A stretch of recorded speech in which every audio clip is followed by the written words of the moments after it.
Tonight, the battle over abortion in America and the latest challenges to the pro-life fight as states decide the fate of the procedure. And international religious freedom takes center stage in the nation's capital. How the issue is breaking down barriers and bringing together people from all different faiths and backgrounds. Plus, there's a lot going on, Cass, but I don't know. Things might get real bad on January 6th. An unexpected hearing brings new details to light about the January 6th attack on the U.S. Capitol. All this and more tonight on Faith Nation.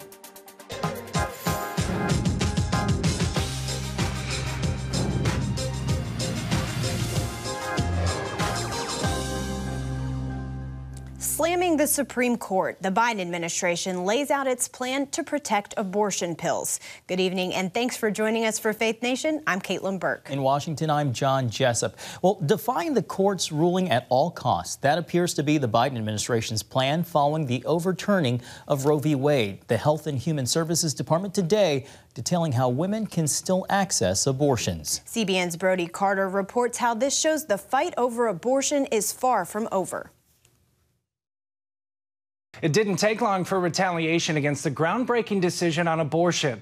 The HSS secretary announcing the intention to ensure abortion pills are accessible in every state. The Supreme Court's decision will result in worsened health outcomes and death for some patients. Medication abortion has been approved by the FDA for years and is safe for patients.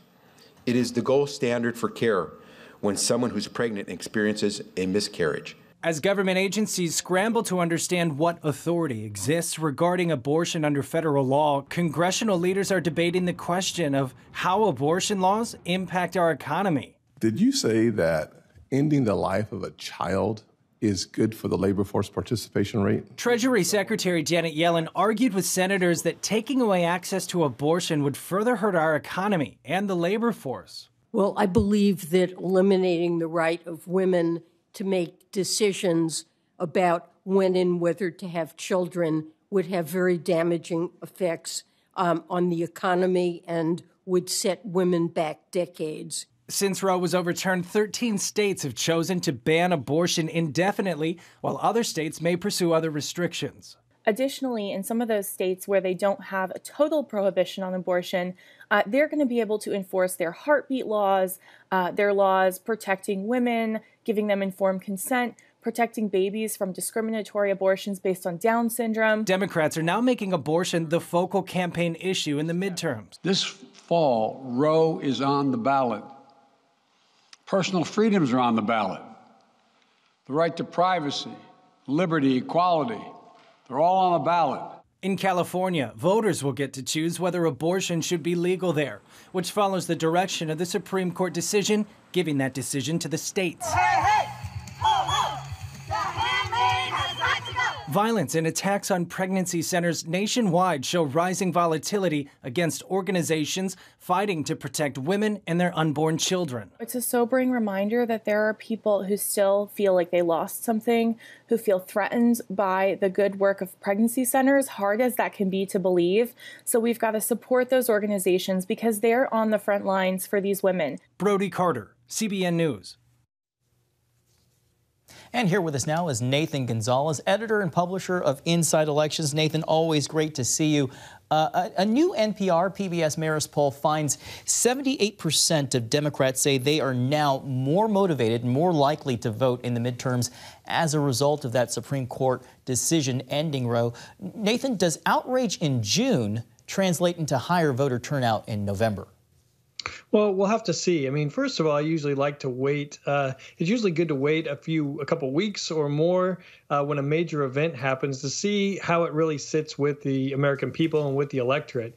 With this particular polling question, I'm conflicted because I don't think it tells us as much as what we think. I mean, just saying, is it more likely that you're going to vote, doesn't really tell us whether that's changing the electorate. What I mean is that are these Democrats who weren't going to vote previously, who are now going to vote in the midterms? That would be a big thing.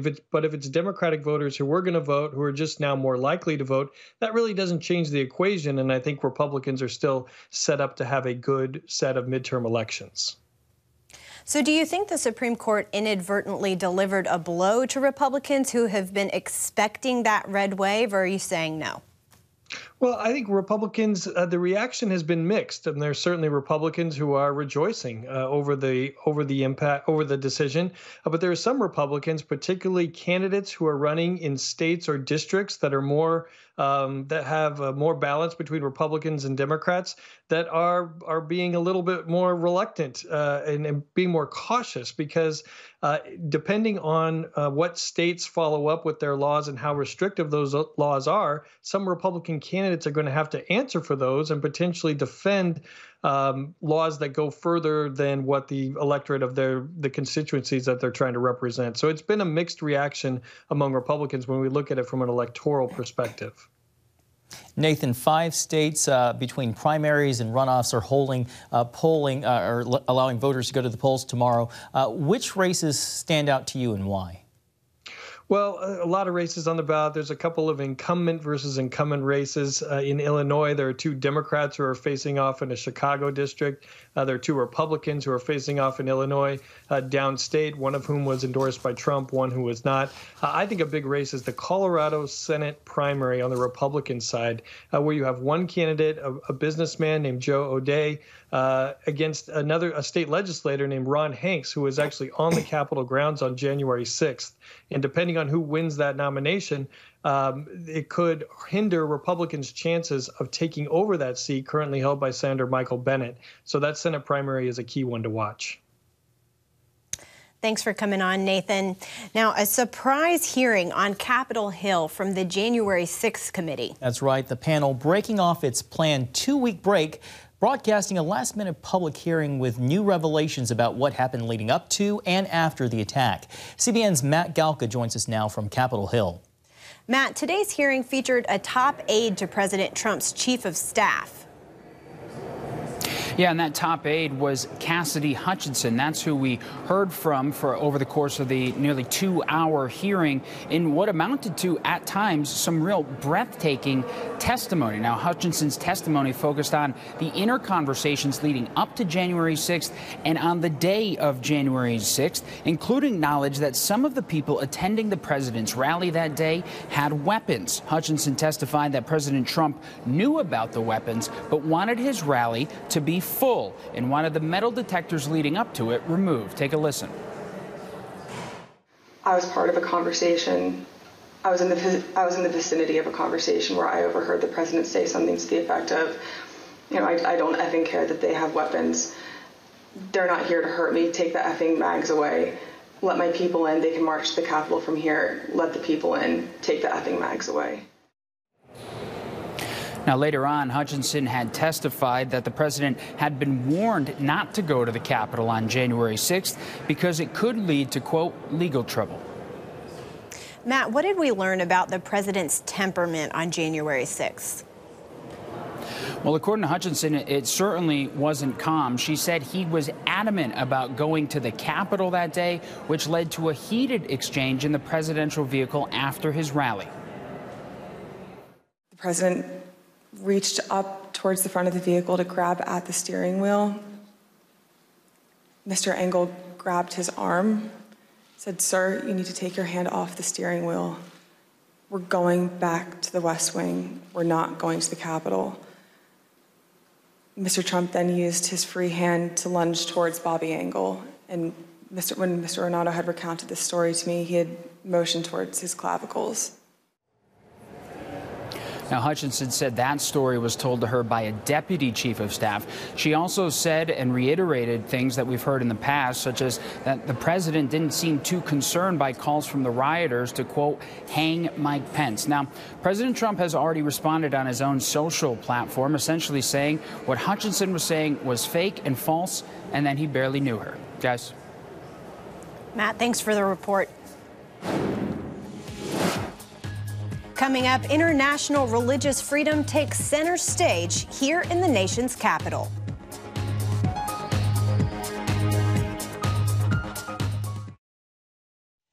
Well, welcome back. In the last 2 weeks, the Supreme Court has handed down 2 major victories for religious liberty. It's important, though, to remember the fight over that freedom goes well beyond our borders. It spans the globe, affecting all walks of life.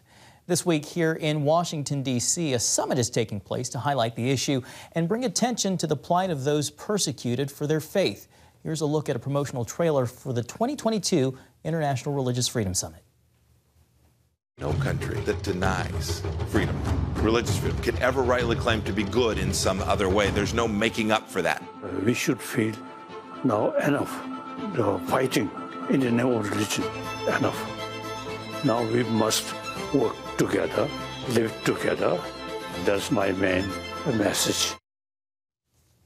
Ambassador Sam Brownback, former ambassador at large for religious freedom, is co-chair of the summit, and he joins us now to discuss. Ambassador, it's a rarity to see people across the political aisle and ideologies share the same event stage.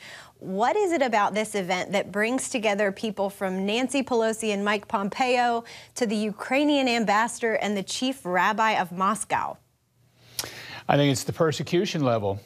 People are persecuted for their faith around the world, and I believe it's the largest persecution of human rights of any human right around the world. It's of people of faith. You've got literally billions of people in the world living in an environment where their religious freedom is restricted, is harmed, where there are attacks taking place, like in Nigeria, where you just had a church where 41 people were gunned down. I think it's just the pervasiveness of the persecution, along with the pervasiveness of faith. 80% of the world's population believes in something beyond themselves. They have a faith that operates in their lives, and the combination of those two draws people together to stand for people that are persecuted. Ambassador, as you just cited, about 8 in 10 people in the world's population lives where there are high levels of restrictions on religion, whether that's governmentally or societally, and those restrictions are steadily increasing. What countries and what parts of the world are the most concerning when it comes to religious freedom today? You know, I give 2 examples in that, although there are a lot of them. China, because they're really testing the new models, the virtual police state, where they can observe everybody and track everybody and put those in concentration camps that they don't like. And then I'd give you an example of Nigeria, where you really got a militant Islamic fundamentalist group going after Christians and just killing them. This last weekend, 2 more Catholic priests were gunned down in Nigeria, and this just keeps going on, and the scale of it gets bigger and bigger, and it's deadly. You've said in the past, if you can persuade global policymakers to see the importance of promoting religious freedom, that it can actually help to reduce terrorism and boost the economy. Can you explain that? You know, if you don't have religious freedom around the world for everybody, every time, all the time, and governments enforce that, you are going to have the clash of civilizations. You're going to see more Burmas, where you've got a Buddhist majority kicking out a Muslim minority. You're going to see more situations like in China of what's taking place with the Uyghurs and the Chinese atheistic government trying to put down a religious group. You're going to see more battling in Africa between Muslims and really fundamentalist militant Muslims and Christians. That's if you don't guarantee religious freedom. If you do guarantee religious freedom and the government see to that, I think you're going to see a flourishing of people and a flourishing really of peace and prosperity. Not everywhere, but it's going to be a lot better. I mean, those are the 2 paths that we've got to choose from around the world. Ambassador, the United States has been raising this issue for generations. How much of a difference is it making if advocacy, diplomacy, legislation don't seem to be changing the behavior of those in power in countries of concern? And we only have about a minute left. You know, I've thought that myself. I thought, well, maybe we've just failed. But we haven't. You can go to places, and I just talked to a gentleman today saying, if you guys hadn't been pushing for this, we would have a lot more people dead in our country, because the government there would have gone ahead and killed them or arrested a bunch of them. So I think we've been successful. I just think the level of persecution that governments have done and societies have has increased substantially. All right, Ambassador Sam Brownback, 2022 co-chair of the International Religious Freedom Summit. We thank you so much for your insights, and thank you for the work that you're doing. Thank you. A tragic scene playing out tonight in San Antonio. At least 51 are dead in a suspected migrant smuggling attempt gone wrong. The bodies were found in the back of an 18-wheeler late Monday.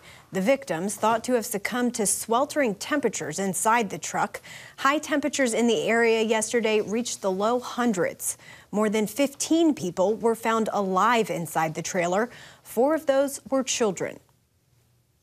They were suffering from heat stroke, heat exhaustion, no signs of water in the vehicle. It was a refrigerated tractor trailer, but there was no visible working AC unit. We hope that those responsible for putting these people in such humane conditions are prosecuted to the fullest extent of the law. 3 people have been arrested in connection to the deaths. It's not yet clear what role they played. Ukrainian and world reaction to the Kremlin-orchestrated attack targeting civilians with a Russian missile. That and more when we come back.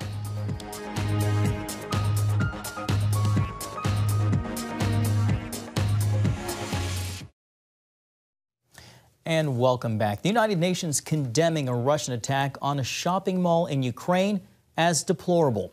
Rescuers are still searching through the rubble tonight, looking for more victims of Monday's missile strike that killed at least 18 people. Dozens more have been wounded. Ukraine's President Volodymyr Zelensky called the act one of the most daring terrorist attacks in European history.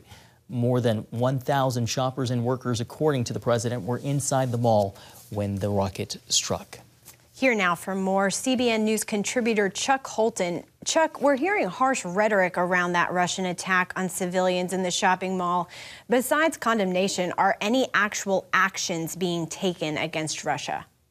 Well, it just happened about 24 hours ago, and so if you mean specifically for that event, I don't think anything special is happening yet. But the Ukrainians are pushing back all along the front lines, and not only that, the world body is outraged at this, and so that just shows that Russia is losing in the court of public opinion. They're losing in the information battle space. And there's no tactical or strategic reason why they would bomb a mall full of people. They don't win anything by that, which makes me believe that they didn't intentionally target the mall. But I could be wrong about that, but it seems that they're firing Cold War era missiles that were not actual precision-guided missiles.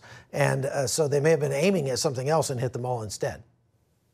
Chuck, I understand you just returned from being in Ukraine, and I understand that, it's different depending on where you are within the country on the map. But what was it like on the ground where you were?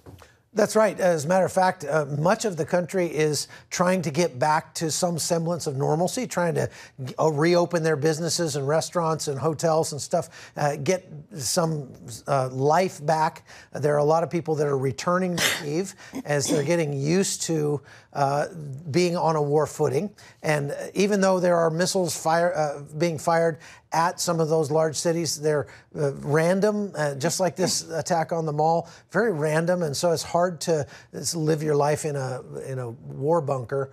And so they're not doing much of that anymore, except for the places down on the front lines. I did get a chance to go down near Severodonetsk and Sloviansk, and down there, many people are leaving if they can. The people who are staying because they just don't have anywhere else to go, and they don't have any money to get there. And so that's what we're seeing down near the front lines. Mostly what you're seeing down there is just military forces that are moving around and going back and forth with wounded or with ammunition or that sort of thing. Right. What sense did you get from Ukrainians? Are they hopeful they'll win this fight against Russia?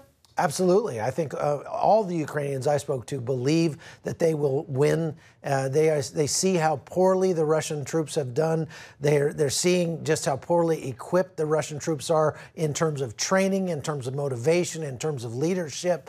And they believe in their troops, even in the places where the front lines, where there are a lot of casualties being taken on the Ukrainian side. The Ukrainians are in good spirits. They believe they're going to win. And they just keep saying over and over, as soon as we can get the tools that we need, we will be able to push Russia out of our country, and they plan to do just that. Chuck, in about the 30 seconds we have left, Turkey dropped its opposition to Finland and Sweden joining NATO. What does that mean for the war in Ukraine? Well, I mean, it's motivating the Ukrainians that much more.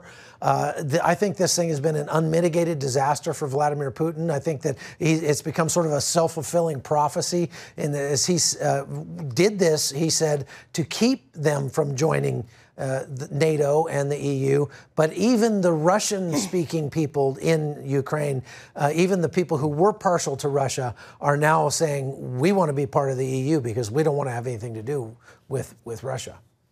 Right. Well, Chuck Holton, we're grateful that you made it back safely and grateful for your insights. Thanks so much for being with us. World leaders are pledging harsher punishments for Russia in the wake of the latest attacks. The G7 summit wrapping up today with a roundtable meeting between President Biden and other world leaders. They reiterated their vow to impose severe and immediate economic costs on Russia for the ongoing deadly invasion, including phasing out dependency on Russian energy. The leaders also discussed the possibility of putting a price cap on Russian oil. Survivors of a deadly train crash in Missouri say they saw the hand of God at work. We explain next.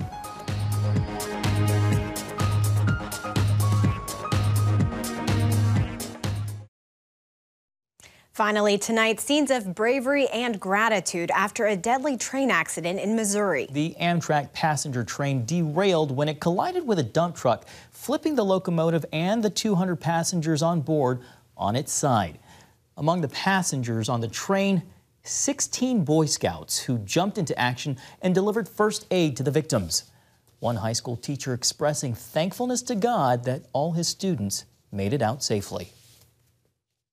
I'm very thankful that everyone in my group, they're going home tonight and they're going to be able to go home and go be with their families. There's no way that we got out of this without God. That's the only way. Survivors say in a moment of crisis, passengers sprang to action to help one another make it out to safety. You know, I'm not sure what the process is to be bumped up to Eagle Scout, but those Boy Scouts deserve the bump. You know, I would have to agree with you. I think they deserve at least some type of badge. You know, it's good to see young kids actually step up and do what they can to help others when it's most needed. Yes, and it's needed now. Well, thank you so much for watching this edition of Faith Nation. See you tomorrow.